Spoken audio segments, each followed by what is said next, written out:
What is up guys, it's Solheim here, back with another TBC Classic video for you. Before we get into the video, make sure you are subscribed to the channel, as there might be some future Wrath of the Lich King Classic beta key giveaways on this channel, and you definitely don't want to miss out on those. Today we are talking about a massive gold making opportunity in TBC Classic, taking place right now, and by playing your cards right, you can make so much gold it's not even funny. Like, imagine the gold you have right now, multiplied by 3. If you have 100,000 gold right now, you could literally turn that into 300,000 gold. I am not saying most of you will make 200,000 gold with this opportunity, but I am saying it's possible. It just requires extensive market knowledge and research, but what I am saying is that regardless of your skill and research, there is a lot of gold to be made with this opportunity.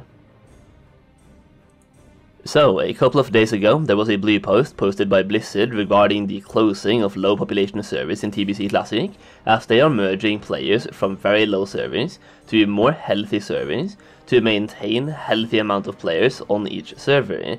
These servers have incredibly low population and can be used to farm up a bunch of gold with barely any competition. For example, you can farm up a bunch of terracones with no competition and then sell them for 8 gold each on Pharma, effectively farming more than 800 gold per hour. And the good thing here is that you can even utilize the free character merging option, so you don't have to pay for your transfer off the low pop realm, as long as you are farming on one of the realms that are mentioned in that blue post. That is not the main point of this video though, but it is worth mentioning that you can use this information to farm a lot of gold very fast as well.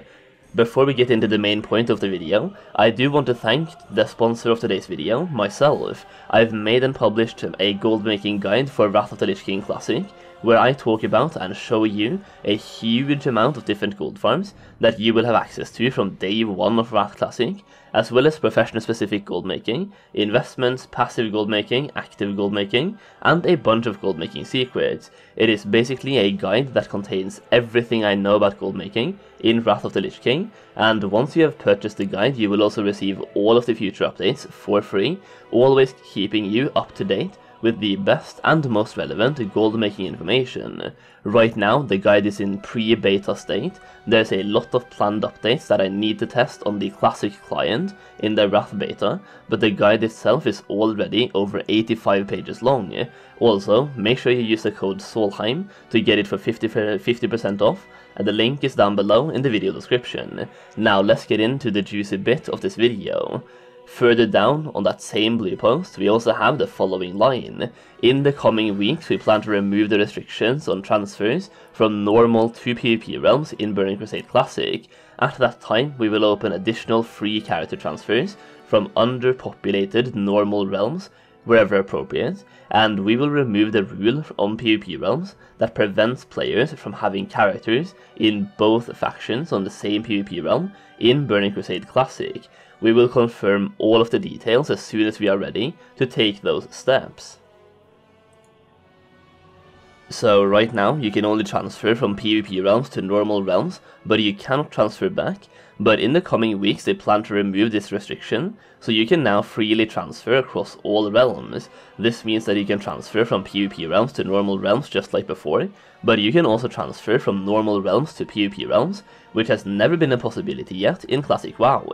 Now, the reason why this presents you with a huge gold making opportunity is because there are huge variations in price, or the prices, of materials based on server popularity and server type. For example, on PvP servers, open world gold farms are a lot more difficult because you have to PvP against the other faction while trying to farm. Some servers also just generally have more gold floating around in the economy, and just to compare here are some of the prices compared on both servers that I play on, which is Pharma and Pyrewood Village. Pharma is the most popular server in the world, and it's a PvP server, and Pyrewood Village is classified as a high pop server, but it's also a PvE server. Both servers have a very healthy player population, but they still have huge variations in the price of items. For example, terracones are selling for 9 gold 39 silver each on Pharma, but only 3 gold 80 silver each on Pyrewood Village. Items such as corium bars are selling for 12 gold, 69 silver each on Pharma, but only 3 gold, 49 silver on Pyrewood Village. Also, crimson spinels, I hope I said that correctly, are selling for 70 gold each on Pharma, but only 55 gold each on Pyrewood Village.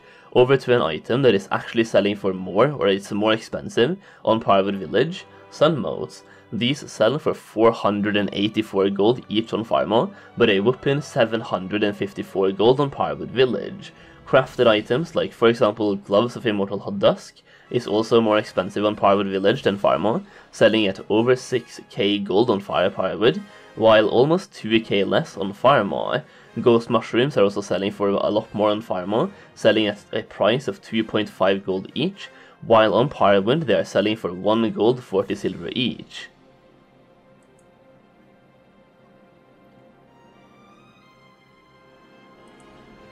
Those are just a few examples, but in this case we can see that materials used for consumables that are used for raining are selling for a premium price on Pharma compared to Pyrewood Village, and crafted gear and crafting materials are selling for a higher price on Pyrewood Village than on Pharma. In this specific scenario, if I wanted to make gold from this new change of being able to transfer from PvE servers to PvP servers, I would buy up all of the terracones on Pyrewood Village for 3 gold 80 silver each, and sell them on Pharma for 9 gold 39 silver each, almost tripling all of my gold on that one item. I would also buy corium bars for 3 gold 49 silver each on Pyrewood, and sell them for 12 gold 69 silver each on Pharma, almost quadrupling my gold on that one investment as well.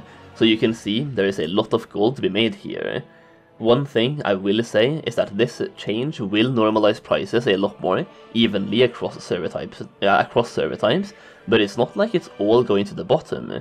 They will meet some place in the middle. So in the case of terracones, while they are selling for roughly 4 gold on my server and 9 gold on Pharma, it is not like the price on Pharma will plummet all the way down to 4. It is likely going to stabilize at between 6 and 7, which still means I'm making really good profit if I choose to invest right now. So as I just illustrated, different types of materials will cost more on different servers, so you can make a lot of gold by investing, then transferring back and forth, and this is where market knowledge and market research comes into play, and it's difficult for me to tell you exactly what to do here, as my knowledge and research is restricted to the servers that I play on. Plus, if I tell all of you to invest into terracones, and you all invest into terracones and nothing else, that suddenly becomes a bad investment, because everyone is doing it. So go and compare some prices on a PvE server and a PvP server if you want to capitalize on this upcoming change and make thousands of gold. Hopefully you enjoyed this video, bit of a different one, but this change really has a huge impact on the economy, and there's massive potential for gold making here. If you enjoyed the video, make sure to give it a thumbs up for me, and subscribe to the channel for more gold making content. Thank you so much for watching, and I'll see you again very soon.